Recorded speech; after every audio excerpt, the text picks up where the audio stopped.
right, welcome in everybody. We will give everyone a minute or two here to get settled in. We are super excited to welcome Mallory Tenore Tarpley for what's going to be an awesome conversation today. Just kind of talking about the middle place of eating disorder recovery. It's a place that I am very familiar with, and I didn't really have the words to talk about it until I read Mallory's book. So I am so grateful for Slip.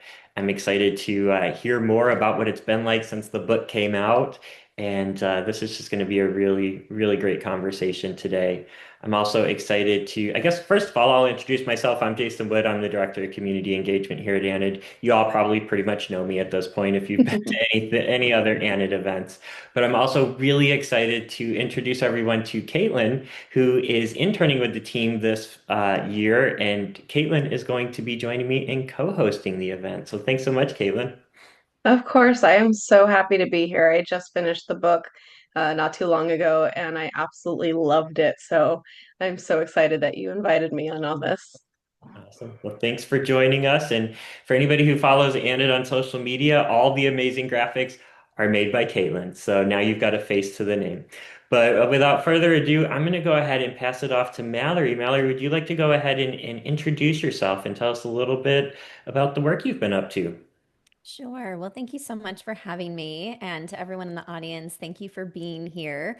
I hope that you have enjoyed Slip, or if you haven't read it yet, that you'll check it out. And a lot of my work recently has been really focused on Slip, and been doing a lot of book events, just trying to get the word out about the book and trying to really speak truth to some of the themes and the topics in the book with hopes of raising awareness around eating disorders and around the nuances of recovery. I'm trying to help change the conversation around how we talk about what it means to recover and heal from an eating disorder. So I've spent the past few months since the book came out in August really focused on that. Have also been keeping up with writing and teaching. I teach as a full time professor of journalism at the University of Texas at Austin. So that's my main gig, teaching a lot of graduate and undergraduate students how to become better writers and journalists. And I also am a mom. So I have two young kids who are 8 and 9. So life is very full at the moment, but in all the best ways.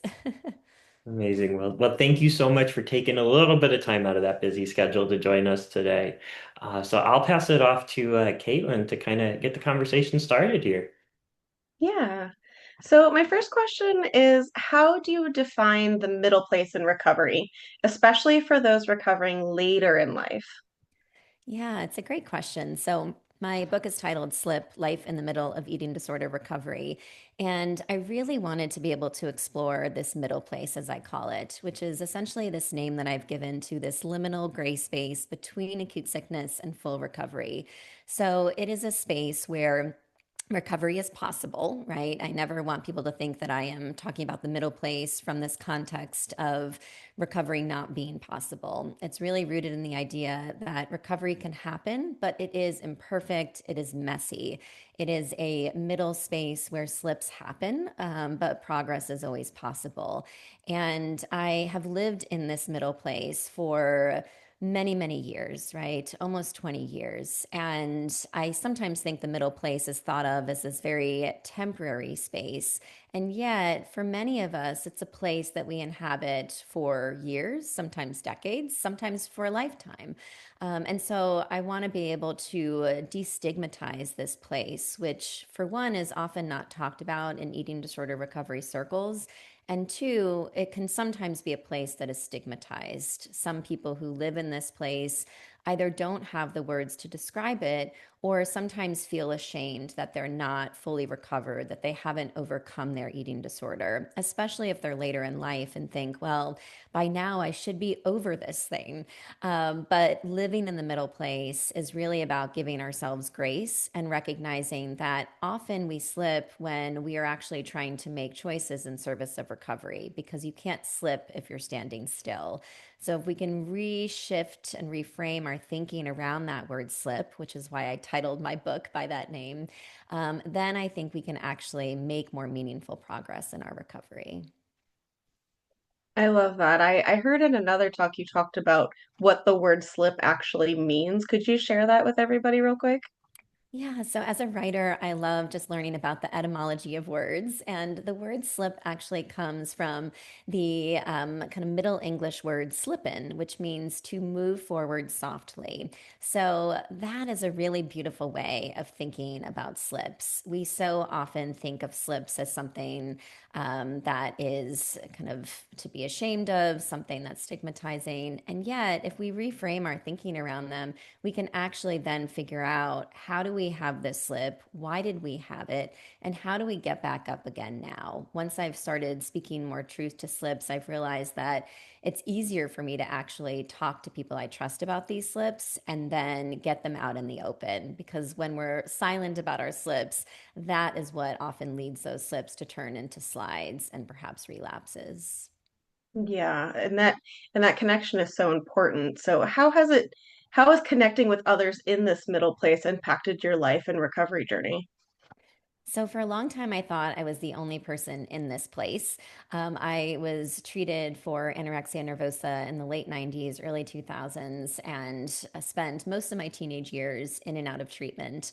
And when I left treatment, I thought, well, I need to achieve the gold standard of full recovery. But I never really knew what that meant. My medical providers never really defined it for me. And I've since learned in researching the book that the field hasn't arrived at a consensus definition of what it actually means, which makes it hard to compare data across studies when there are so many different definitions. And so I don't want to discredit the fact that full recovery can be possible. And I interview people in the book who do consider themselves fully recovered. But I also wanted to be able to write a book that would help people in this middle place to feel more seen and heard. And when I was in college, I ended up relapsing. I fell into this vicious cycle of binge eating, restricting. I kept telling people I was fully recovered because I didn't know what else to say. And then I began to, after a decade of being in this cycle of binge eating and restricting, began to really kind of shift my thinking around what it meant to recover and tried to recognize that it didn't have to be so black and white. I didn't have to either be acutely sick or fully recovered. So that's when I began to think about the middle place. But it wasn't until I started writing this book that I realized that this space is really populous. I surveyed over 700 people with lived experience when writing this book, and 85% of them said that they could identify with this middle place. And so it's very populous, and yet it's not talked about very often. So for me, writing this book was really a chance to connect with other people in the middle place, to give this place a name, and to really help clinicians and researchers recognize that this place not only exists, but it is a place that needs to be talked about more so that we can actually help support people who find themselves in this gray liminal space.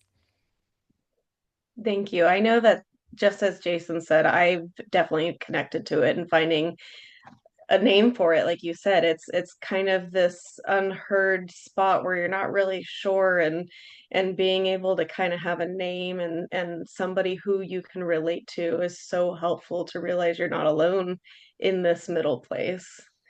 And what strategies have helped you to navigate the uncertainties and the ambiguities of the middle stage or this in between stage? Yeah, so I really try to think about the fact that the middle place is a space for growth. I never want to settle for stagnancy in the middle place because it's hard living in this place, right? I mean, I would give anything to be fully recovered and to not have to ever worry about my eating disorder again. But living in the middle place is very much about figuring out how do you live a full life, even knowing that your disorder remains a vulnerability. So every day I'm trying to ask myself, how do I try to make choices in service of recovery, knowing that while doing so, I'm sometimes going to slip. And so when I slip, I try to really look at that and say, okay, why did that happen? And I look at it from a place of curiosity as opposed to a place of judgment. Years ago, anytime I would slip, I would just reprimand myself. And then I would end up just falling deeper into disordered behaviors and thoughts. Now I look at those slips and say, okay, I slipped probably because of this particular reason. who can I talk to about the slip? And usually that ends up being either my therapist or dietitian or my husband. And I still do see a therapist and dietitian, even though I've been in recovery for 25 years, because I think that's really important in terms of really trying to continue to grow in this middle place. But I talk to people I trust about these slips and then figure out what do I need to be able to get back up now, right? Because it's very easy to think, well, I slipped, I'll get back up, so to speak, a week from now once I'm past these big deadlines, or a month from now once the holidays are over. It's so easy to just procrastinate. But in the midst of that procrastination or that stagnancy, we can really continue to slip backwards. And so I try to think about what do I need to get back on track now so that I'm not letting one choice derail the rest of my day or week or month. Thank you. Yeah, that awareness and the accountability is so important in these moments, and that was really great advice. Jason has now some questions about marriage and relationships. All right. Well, thanks so much for taking care of that opening round, Caitlin. That was amazing to listen to. One of the areas, Mallory, where I really related in your book was about losing your mom at a young age and dealing with that grief. And that was something very similar in my own experience. I lost my dad also in early 1997 at a young age. And that played a major factor in the development of my eating disorder, in the secrecy around my eating disorder. But I also notice here in the middle place, that grief will still come up as different milestones come along, as the holidays come up, as I was getting married, losing a parent or losing a loved one. I'm curious, how has that impacted your eating disorder as well as your recovery journey? Well, thank you for sharing that. And I'm sorry for your loss. And yeah, I mean, similarly, my mom passed away in 1997. So it's been many years. But when she initially passed away from breast cancer, I really didn't know how to cope. My family had really held on to this narrative that mom was going to be okay, even after the cancer had metastasized to her bone marrow, her liver, her brain. We still kept saying she was a soldier in a battle. She was going to come out the other side victorious. And so when she didn't, I felt like my whole world had fallen apart, but I did what I knew how to do best, which was to pretend that I was okay. So I went to school the day after she died and I walked to middle school alone. I read the eulogy at her funeral without crying. And I was very much praised for being strong and resilient. But behind that happy facade was a little girl who really didn't know how to cope and didn't even know what it meant to actually grieve. And so I found that the more that time passed, the farther away I felt from my mom. And this coincided with a health class I was taking at the time where we were learning some toxic messaging around food. We were learning about what we should and shouldn't eat and learning about quote unquote bad foods and good foods. So I was beginning to realize I could change the shape and size of my body based on what I ate. And so, as a 12-year-old, I conjured this idea that maybe if I stayed the same size I was when my mom was alive, I could somehow remain closer to her. It's a very complicated thought for a 12-year-old to have, but looking back at my journals, I saw it there and I very vividly remember having this thought. And so food restriction was not about trying to be skinny. It was really about trying to stay small and safe. And so it became this warp form of time travel that initially did make me feel closer to my mother because it landed me in the hospital. And finally, my body was so sick that it spoke for me in ways that I couldn't as a 12-year-old because suddenly people looked at me and realized, oh, Mallory needs care. She needs attention. But ultimately, the eating disorder made me feel farther away than ever from my mother and really just ended up becoming unbearably big. So I developed this disorder in an effort to stay small, and yet it became so overpowering and big that I really lost myself in the midst of this disorder. So I think now back on that time period and wish I could have asked for help. And now, as I look at grief, I really think about it as being akin to the way that I look at recovery from an eating disorder because I have never arrived at a place of closure, even though my mom has been gone for almost 30 years. I still carry the load of that loss, but the load has lightened over time. It's not as heavy as it once was, but it ebbs and flows just as my recovery does. So, depending on life milestones, the weight of that loss may feel heavier. So, I think of myself as being in a middle place with my grief and loss. And I will just say that I came out with this book in August, right after I had turned 40. And that is the age that my mom was when she passed away. So it feels like this really meaningful moment in time to be publishing this book and feels like the ultimate way of honoring my mother's memory and beginning this next phase of life that she never got to live. Oh, wow, I didn't know that. I didn't realize that. That is really cool to hear. And another parallel there because I'm turning 40 here in a couple of weeks. So, Oh, the parallels in our stories just continue. But yeah. in Slip, you touch upon how the eating disorder impacted your marriage, impacted intimate relationships. And I think that that's something we don't often talk a lot about, the dynamic that an eating disorder can really throw into our relationships. So could you talk a little bit more about that? Sure. So I was really intentional about having a whole chapter on love and sex and marriage because, to your point, it's not something that's often discussed with regard to eating disorders. But I felt like it was really important because for a long time, I just really deprived myself of any desire. And to think about having sex with a man or to think about being intimate felt really intimidating as someone who had such a fraught relationship with my body for so much of my life. And I remember when I would try to date people, I always wanted a relationship, which made many guys flee, right? Because especially when we were younger, they said, I don't want a relationship. But it was partly because of that experience of losing my mother that I was always afraid of entering into a relationship and potentially losing that person. So I didn't want just a fling. I wanted some sort of commitment from whoever it was I was with. And it wasn't until I was 25 that I met the man who I would end up marrying.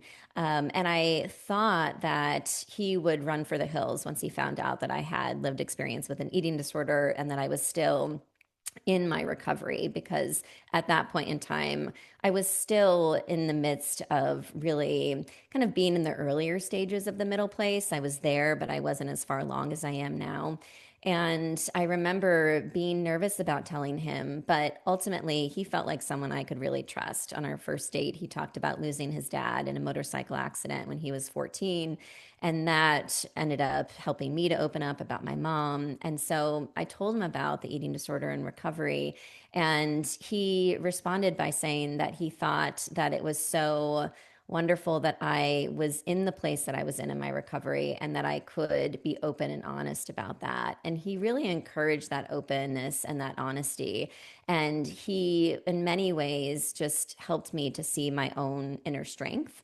And so I realized I could trust him. And that really also helped me because it was around the same time that I was giving language to the middle place. I was meeting my husband. And so I couldn't hide the eating disorder as much because I was spending so much time with my partner. And so I recognized that I needed to be more honest about my recovery with him. And there's a line in the book where I talk about how truth became our love superglue, binding us together as we navigated life's sticky situations. I began opening up to him more, letting him know about the nights I binged and the days I restricted. At times, it felt like I was juggling two relationships, a healthy one with a man I loved and a toxic one with a disorder I loathed. Being in a relationship hadn't magically erased my eating disorder in the ways I once hoped, but the more I talked with Troy about my struggles, the fewer slips I had, and the more I could of myself I could bring to our relationship. So the last thing I'll just say is I think it was really important for me to not wait until I was fully recovered or over my disorder before entering into a relationship. It was partly the ability to enter into that relationship that actually helped me to be able to move forward in my recovery. Yeah, and I think a lot of what you shared there goes back to one of the things that I share a lot in our support groups, and it's around the vulnerability piece that When you're vulnerable with people, that's oftentimes when that's the test. That's like the litmus test of a relationship right there. If you can be vulnerable and feel safe with them and they kind of reciprocate that, then that's probably somebody you can trust. If not, maybe that's somebody who's not going to have your back the whole time. So regardless of it, whether it's a relationship or a friendship or any type of connection like that, that vulnerability and that reciprocal piece of it is so important. Another question that we had come in was kind of around maintaining a healthy relationship. Once you have established that relationship, how do you balance that where, an eating disorder, recovery is up and down and you're taking your partner along for the ride. So, how can you keep that healthy and take care of each other throughout that process? Yeah, it's a wonderful question. And it's something I think about a lot because I, for a long time, thought, oh, well, once I get married, I will end up reaching full recovery. And sometimes we fall into this trap of thinking about what's called the arrival fallacy. Once we move to a new place, we'll get better. Or once we become a mom or a dad, we'll get better. But that can be tricky, right? Because then we're setting ourselves up for something that we may not actually be able to achieve. And so I didn't want to fall into that. And I recognized that likely my eating disorder was not going to go away once I got married. But I really wanted to have this commitment to truth telling. And I wanted that to be at the heart of my relationship with my husband. And it is not easy, right, to be able to talk with a spouse, a partner about slips. And so I'm not perfect at it, but I do try really hard to ask for help in these moments where I need it, or to be able to really talk about these slips as they happen, right? And part of it has been really figuring out how do I tell my husband kind of how to best support me. I think that's really important to consider because not everyone knows really what an eating disorder entails. It takes some learning, right? And not everyone knows how to best help. And so if you can just really verbalize the kind of help you need, that can be incredibly meaningful. So I had to learn to tell my husband that I wanted to be able to talk with him about my slips and not feel judged for them. I wanted to be able to tell him and have him respond in a way that was not him lecturing me, but more him listening to me. I wanted him to listen with curiosity and with compassion. And so being able to tell him more about the type of help I needed really helped him to know how to better respond when I did reach out to him in need of help, or when I just reached out to him to say, I'm having a really bad body image day today. Like, I just need to talk to somebody about it. And it's always this fine line where you don't want to have your spouse, your partner feel like they're playing the role of a therapist, which is also why I continue to see a therapist because there's certain things I sometimes need to work out with in kind of coordination with a therapist. But knowing I have my husband there who I can really speak truthfully to and who I know will respond in a way that is helpful has been a really great learning experience and has really contributed to my own growth and recovery. So I think that that's important to just consider as you think about what it means to be in a relationship. And part of this too is about recognizing that initially it may feel like you and the eating disorder are in a relationship and you're sort of working against your partner. And part of kind of growing in a relationship is helping to kind of work with your partner and strengthen that relationship so that you can then work against the eating disorder. And so that's part of what I've tried to do. It's sort of me and my husband trying to kind of combat the eating disorder, knowing that it's still there, but it is not the thing that is sort of driving our relationship. It's the thing that we're trying to kind of navigate together. I love that. It's like so many other challenges that can pop up in life when you're in a relationship. Yeah, navigating it together. And yeah, that there was something else that came to mind. Oh yeah, one other piece I was going to add there is Sometimes we don't have to fix. And I tell caregivers that, I tell my own husband that a lot. Like, you don't have to fix the problem. Like, you just have to listen to the problem. So that's oftentimes, I think, something that caregivers and spouses and stuff can keep in mind. Because I know personally, I'm one of those people that if I hear somebody struggling or has a need, like, I want to jump in and fix. But sometimes just listening is all that we need. So just being able to communicate our needs. I'm curious, were there any moments in particular that your partner's perspective or support maybe changed how you approached your own recovery? Hmm. Yeah, so I mean, I think that just hearing my husband talk about the eating disorder and kind of hearing him come to understand the middle place was really helpful because I think that sometimes he would wonder, oh, when is she going to fully recover? When is she going to move past this? And it was hard to have those conversations because I didn't have a clear answer, and I still don't. But as I started to work on the book, I really started to just talk a lot more about the middle place in general, but also with my husband.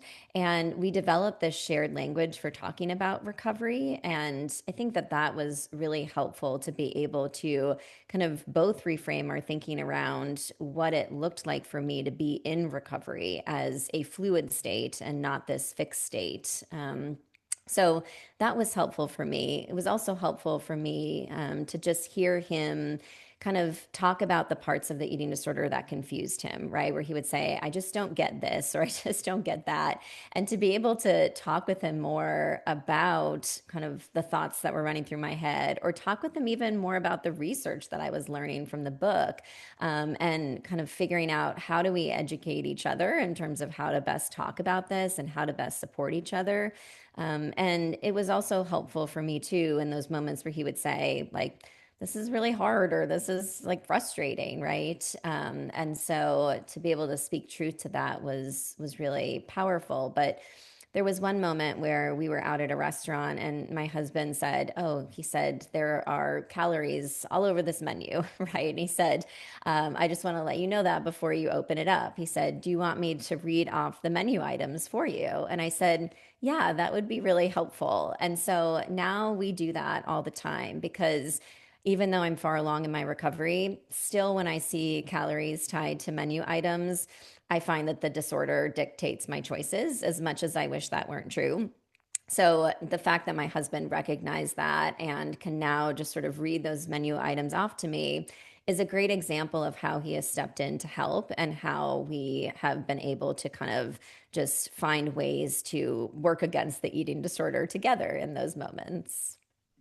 I love that. He needs to go to dinner with me, right? Because I need to tell my husband those tips because that's amazing. Yeah. I'm also curious too, and I know it depends on relationships, but one thing that I find is that humor helps sometimes in those moments, and we often overlook that in eating disorder recovery because it's so serious and it's such a serious topic to talk about. But sometimes I know just laughing or just being able to have a joke about it can be really helpful too. Yeah, my husband's very good at cracking jokes and bringing levity into conversations. Yeah, yeah. He's good at that. Awesome. All right. Well, I'm going to pass it back over to Caitlin to dive a little bit more into pregnancy and motherhood. And Caitlin, there is a question in the chat too that I think will kind of go hand in hand with this topic. So the floor is yours. Right. Thank you. Thank you for sharing about marriage and sex and pregnancy and motherhood. That was probably the part of the book that I resonated with the most. I struggled with my eating disorder for most of my life and didn't actually go into treatment or recovery until my 30s. And so when I was in treatment, even though I was in the adult program, I was by far the oldest one there. I was one of the only ones that was married, one of the only ones that had kids, and nobody could relate to me. And it was really hard to navigate those areas of life. And your book was one of the first times I've ever seen or heard the how to navigate or the experience of navigating through that stage of life. And so I am curious for you, how did pregnancy challenge or shift your eating disorder behaviors or thoughts about your body? Mm. Well, thank you for sharing that, Caitlin. And I'm really glad that those parts of the book resonated with you because they were topics that I hadn't seen talked about as much, and I really wanted to delve into them. And for me, pregnancy was actually a really beautiful time in my recovery. I found that I initially, again, with that arrival fallacy, thought, oh, well, becoming a mother will be these beautiful bookends of my story where my eating disorder started when I lost my mother, and then becoming a mother will be sort of what makes me fully recover. That did not prove to be the case. But when I was pregnant, I really found that I wanted to take good care of my body. I was afraid of passing on the eating disorder even from within the womb. So sometimes I would have these wild thoughts of binge eating and then drowning my unborn baby in food from within the womb, or restricting my food intake and sort of have these images of my baby shriveling up inside of me, which seem a little bit grim. But I mention those in the book because I had this real fear of passing on the disorder. And so that fear, in a lot of ways, motivated me to really try to make good choices around food. It was during my pregnancy that I was really listening to what my body needed and wanted. So prior to getting pregnant, I had just finished running a marathon. I've always been a runner, right? And I found that as soon as I got pregnant, I just gave myself permission to slow down. I stopped running. I just started walking, and the pace of my life slowed down a little bit. I was just listening to my body more, being gentler with it. If I wanted ice cream, I would eat ice cream. I would try to verbalize any food cravings that I had rather than shaming myself for that. So it was this time where I was really thinking about that. And the weight gain initially just was a little bit challenging, but ultimately, I would always think about the fact that I was growing a baby inside of me. I needed to fuel myself, protect my baby. So I ended up having some unexpected challenges postpartum, but pregnancy itself ended up being a brighter spot in my recovery. Thank you for sharing that. I know it was definitely a time that I was terrified of how it was going to, how I would respond to pregnancy and my body changing. And um, thankfully, I feel like just like you, it was a time where it gave me permission to not fear it so much and found beauty in what was actually going on with my body and that I was growing a child. But then there were also those fears of, am I going to give this to them? So I definitely relate to you with that. But it does kind of give you these opportunities to change your mindset a little bit. And I'm curious that once you became a mother, how did that affect your understanding of self-compassion and patience? Hmm. Yeah, so I mean, I found it to be a real gift that I could have children. I remember when I was sick as a teenager, my grandmother used to tell me, if you keep this up, you're never going to be able to have kids. And it wasn't necessarily the most helpful message, but it was a refrain that I remember just hearing in my mind throughout the years and thinking, oh my gosh, am I not going to be able to have kids because of this eating disorder? And so to know that I was in a healthy enough place physically to have children, to have healthy children, was really gratifying. And it was a moment where I could recognize my growth and recovery.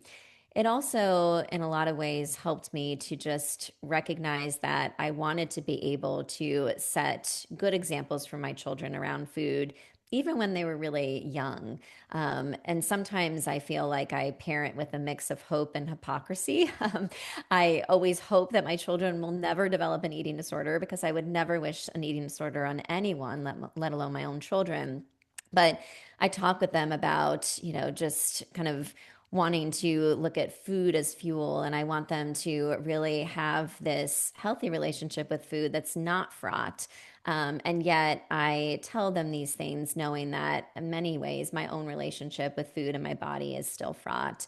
But in talking with my kids, I have developed a different kind of language for kind of speaking about bodies and food in our house. And that language has been really helpful for me in my own recovery.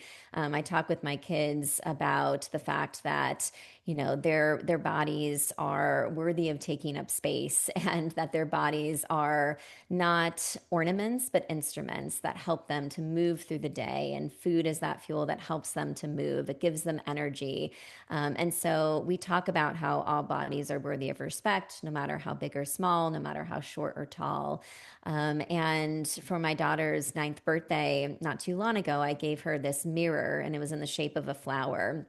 And on each petal, I painted a different word that described who she is. So kind, courageous, loving, creative. And I gifted it to her. And I told her when she looks in the mirror, I want her to see not just what she looks like, but who she is, right? And that's really important to me.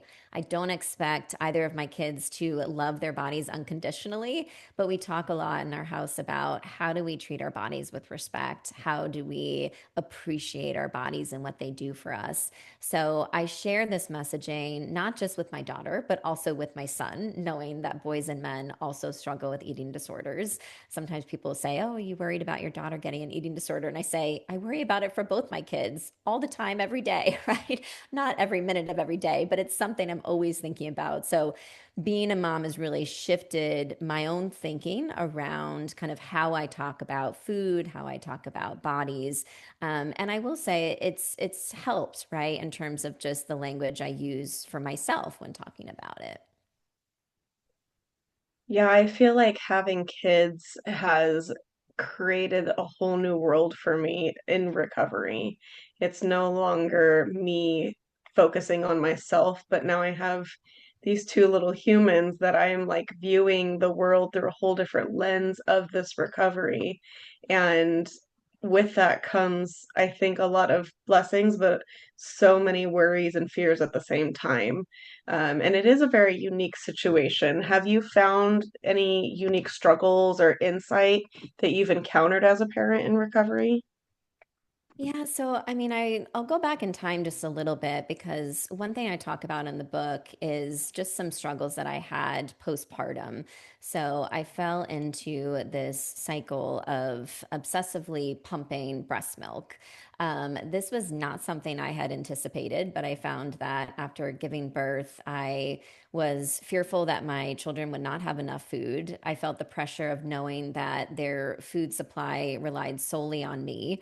And I mistakenly believed that I would somehow be failing them if I gave them formula, right? And so I, as a perfectionist, thought I have to just be the sole provider of their food and I need to only breastfeed them. But I would be getting up in the middle of the night pumping. And I ended up at one point with 10 gallons of breast milk in our freezer at home.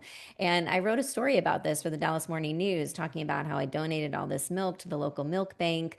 But it wasn't until I started working on the book and really started to think about how do I write this book from the most authentic and truthful place possible that I really told the story behind that essay, which was that I had fallen back into some really obsessive behaviors around restriction, around calorie burning.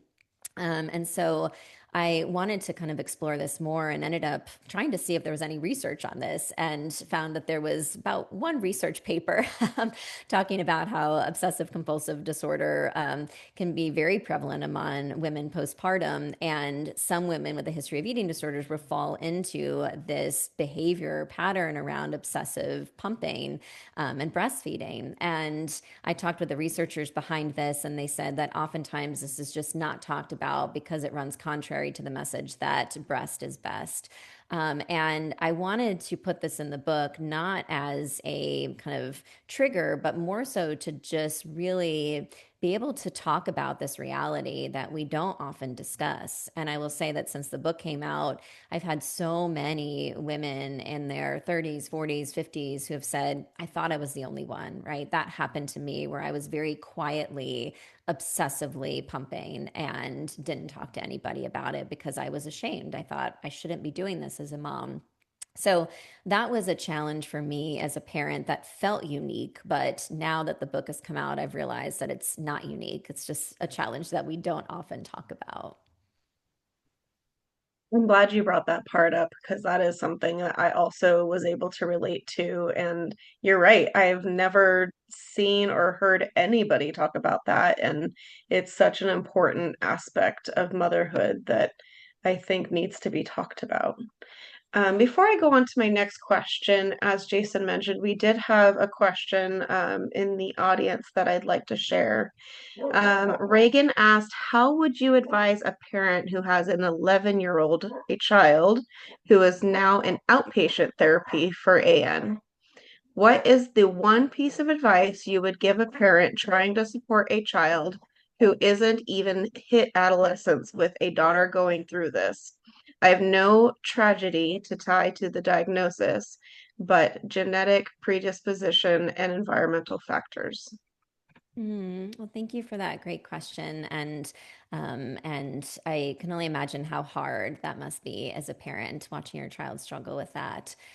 I would say that it's really important to give your child hope, right? I think sometimes this concept of the middle place can feel almost a little bit hard to wrap your mind around when you think about a child struggling with an eating disorder, because you think, oh my gosh, are they always going to be in this middle place? Are they ever going to really recover?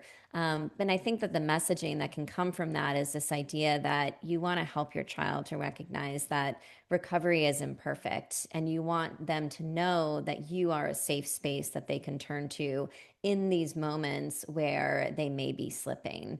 And to be able to say that, you recognize that this is really hard, and that you are there for them. Because in the absence of having a trusted family member who you can talk to, it can often feel like anorexia is the first responder, right? If you're going through a crisis, if you're going through something difficult, the eating disorder is always there. And if you know that there are other people there, a mother, a father, a partner, that can be really helpful. And so I think verbalizing to your child that things will get better, but that things are likely going to be rocky, and that you're there to be that support system, that you're there to talk about those slips is really important.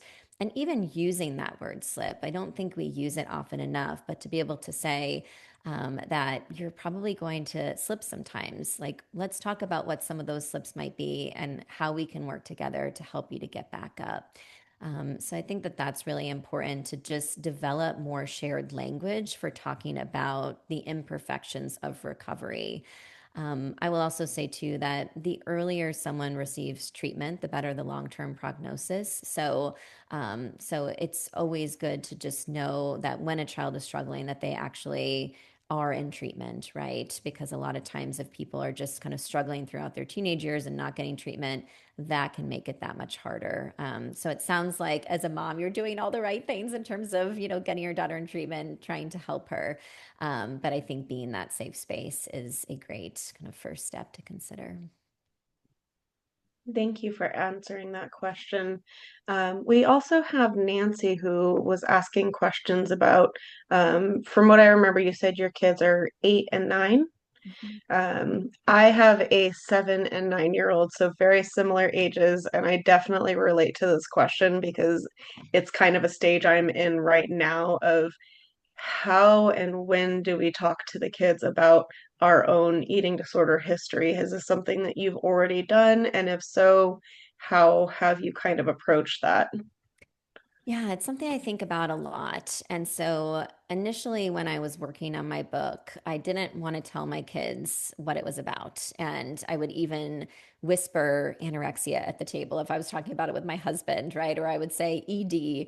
And I remember at one point, my daughter was kind of drawing something, and it turns out she was drawing a picture that she hoped would be the cover of my book, and it actually ended up appearing. It's in the epilogue of my book, but I have a framed version of it here.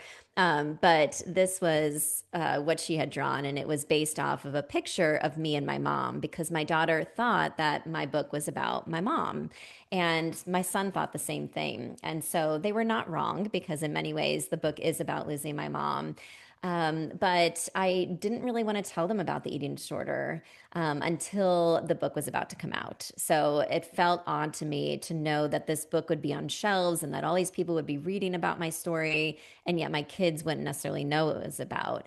So I started to talk with them in age appropriate ways about my disorder and talked about it in pretty general terms. But shortly before the book came out, I said that you all know that my mom passed away when I was younger. And after she died, I was afraid to ask for help and I didn't cry. And I ended up getting pretty sick because I didn't know how to take care of myself after my mom died.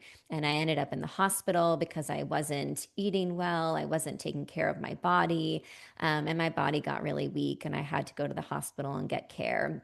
And I was hospitalized a few different times, but then I got better. And for a while, I thought I had to be perfect at my recovery, but then I realized that that wasn't helpful. And so I had to learn how to figure out how to navigate or how to handle those moments where I slipped and where I fell in my recovery. And now I'm in a better place, but it's still something I have to work really hard at. And so, kind of talked with them about it in those ways, and asked if they had any questions. They didn't, right? My son very quickly started talking about how he wanted to have a play date with his friend Jameson. So I thought, okay, like he's not really wanting to talk about this more. But then a week later, he revisited that conversation and started asking me more questions about it. So I think it's really important as you talk with your kids in these sort of age appropriate ways about your disorder to kind of follow their cues, right? If they don't seem interested, not pressing it, but recognizing that a lot of times kids listen and they just need some time to process it.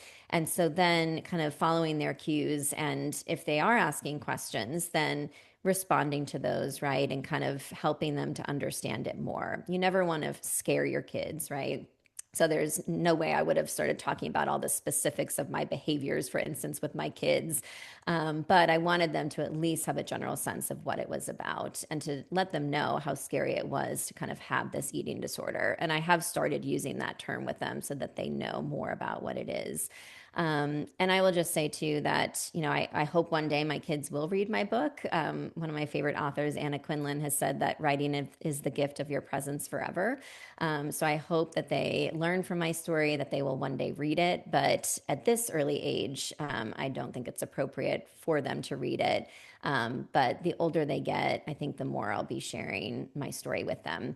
And I'm actually working on an essay about this very topic. So yeah, it's something I've been thinking a lot about.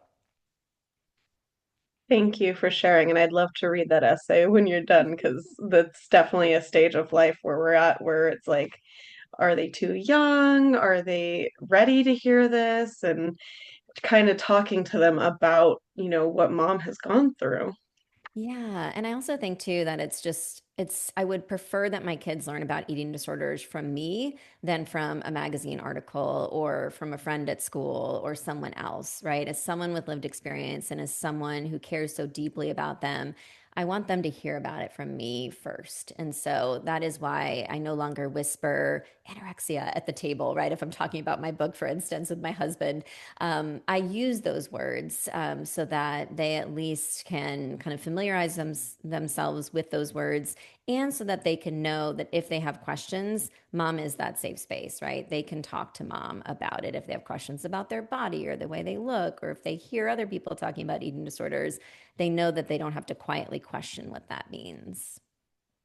You're right. There's so much out there, and I think kids have so much access to things now, that it's very easy for them to learn about things and not always in the right way. So, that is a really good point to come straight from mom and somebody who has actually experienced that.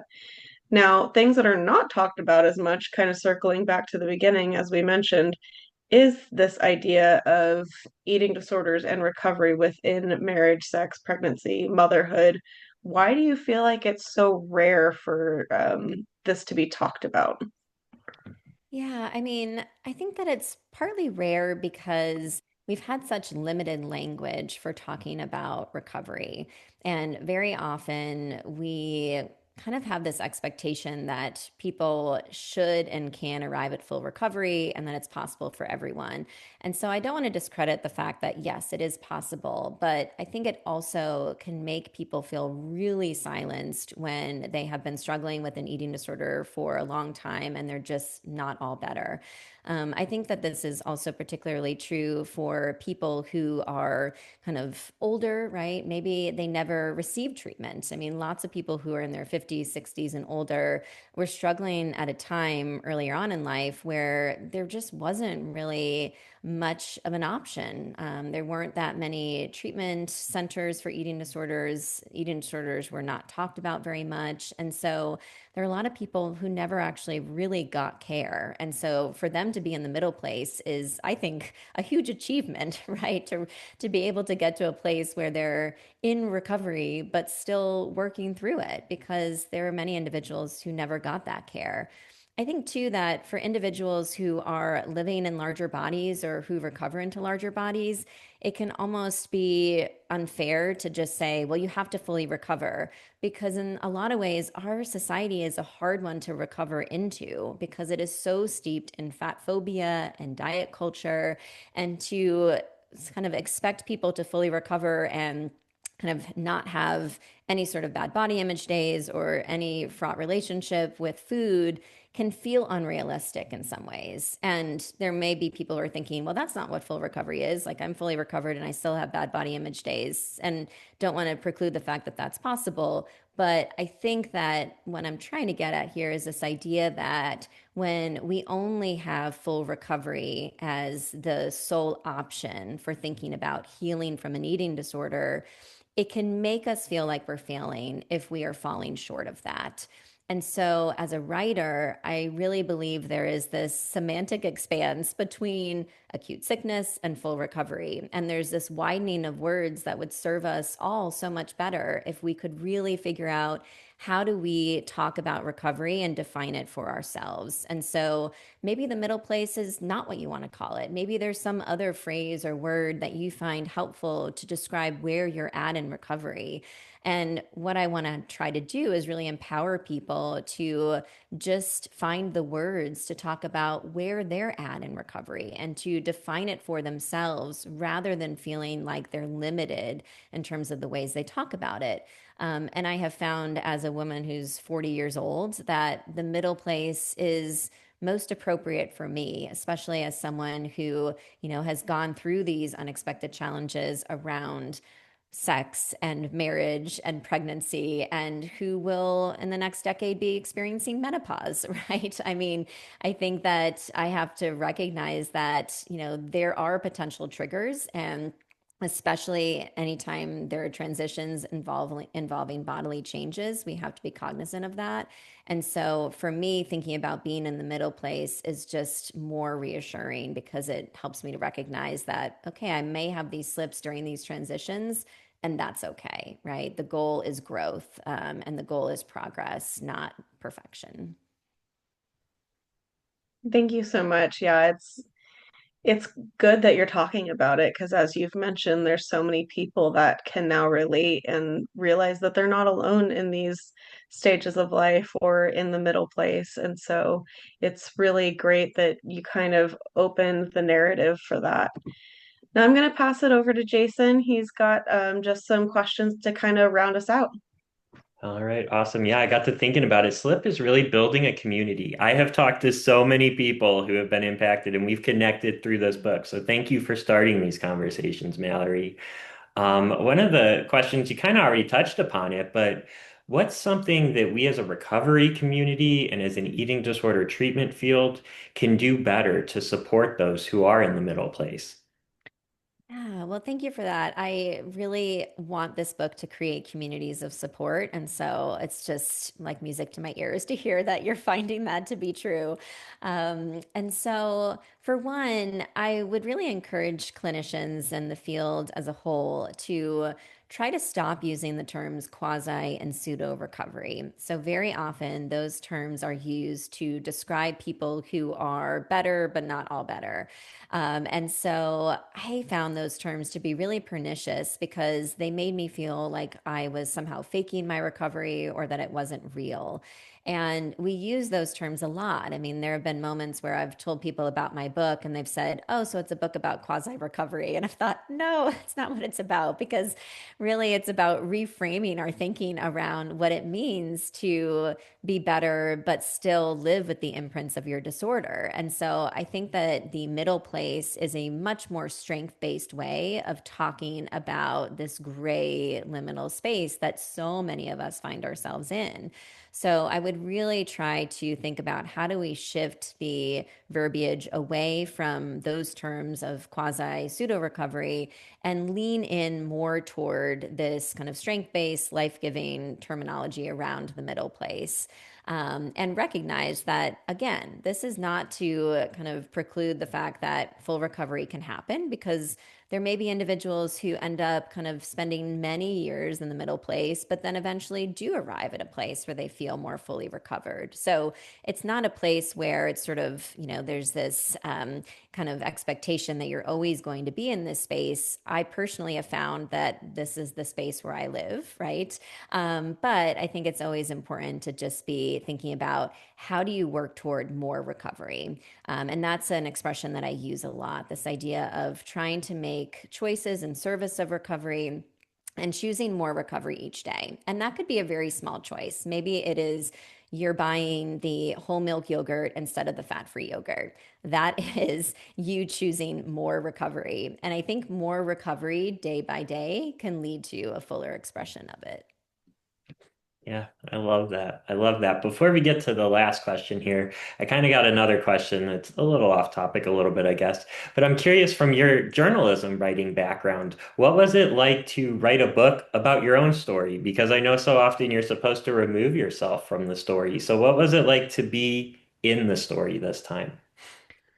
So I've always journaled, and I think that that made it easier for me to write in the first person, because since I was 8 years old, I kept meticulous journals, and I did throughout my treatment and beyond. So those were in many ways gifts to my present day self, because I was able to really use those journals to corroborate memory and to just bring in so many rich details into the personal narrative.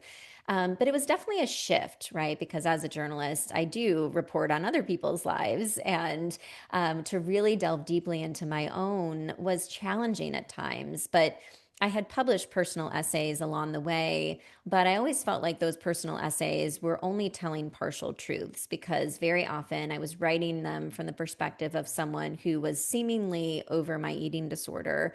And I really, with this book, wanted to write it in a vulnerable and a really kind of deep way, in terms of being able to write about what it's like to be in the middle of it, right? Not someone who's overcome it, because so many books have been written from that perspective. So I think that was the challenge for me, was like really trying to tell this story as truthfully as I could, because I knew that this was a story that needed to be told.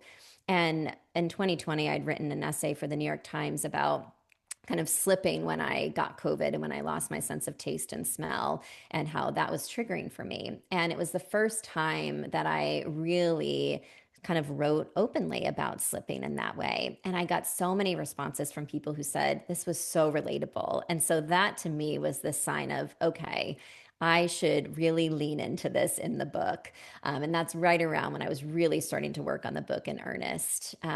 So yeah, but I will also just say that as a journalist, I didn't want this to be my story alone. So I mentioned that I surveyed over 700 people from 44 states and 37 countries with lived experience with all different types of eating disorders.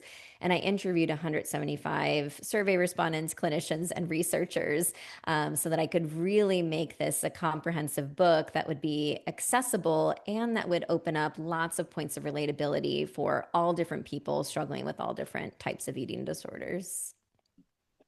Yeah, that was it was amazing, just the different perspectives and experiences that you were able to weave throughout the book. And that kind of leads right into that closing question is through all of those conversations, through all of that research, what is something that you learned about yourself in your recovery along the way?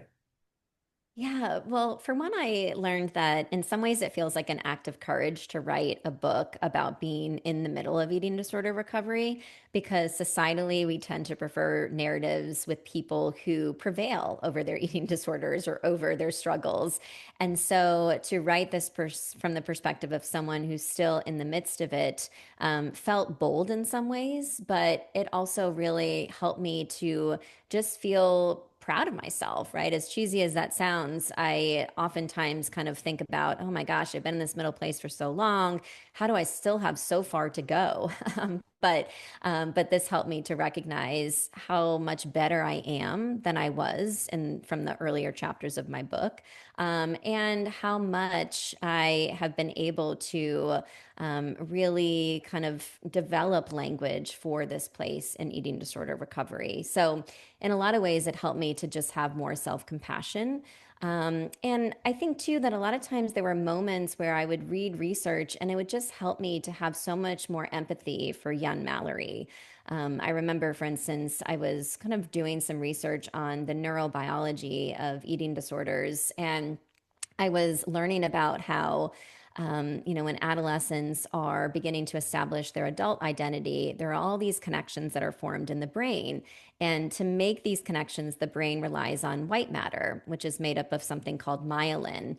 And the production of myelin partly relies on a person's dietary fat consumption. So, starvation can really alter the brain's white matter. And for teenagers with anorexia, these alterations can lead to a distorted sense of self and altered neurodevelopment. And so when I read that, I thought, oh my gosh, this makes so much sense as to why I was so wrapped up in wanting to be anorexic, right? I remember I had shifted from saying I have anorexia to I am anorexic. And it helped me to really understand why I got stuck in these cognitive ruts and why I just really was struggling to kind of get out of this idea of wanting to have the identity of someone with an eating disorder. And so I remember kind of making these connections as I was writing the book, and then also thinking about how now I see myself as so much more than my disorder. As I think about my identity, and if I consider it as a pie, there are so many different slices of that pie. Whereas it once was all anorexia, now anorexia is still a slice, but I also am a mom, I'm a wife, I'm a professor, I'm an author, I'm so many other things. And so writing this book really helped me to recognize that and to celebrate that. Awesome. All right. Well, thank you so much. That pie is an amazing person because you are just an amazing person to talk to. And I really want to thank you so much for opening up and sharing your story through Slip and for sharing other people's stories through Slip and then for joining us for the conversation today. So we're at the top of the hour here, and I know you're a very busy person, so I'm gonna let you hit the road. But Caitlin, thank you so much for co-hosting today. Thank you to everyone who attended. We've got this recorded, so I'll be sending out the recording to everyone who registered here in a little bit. And Mallory, keep us posted on what you'll be up to next. I see you put your contact information in the chat, so we'll include that in the email as well. And yeah, thanks so much. Take care, and we'll talk again soon. All right. Thank you so much. And thank you everyone for being here. Please feel free to stay in touch. And thank you so much, Caitlin and Jason. All right, thanks. Bye, everyone. Thank you. Bye.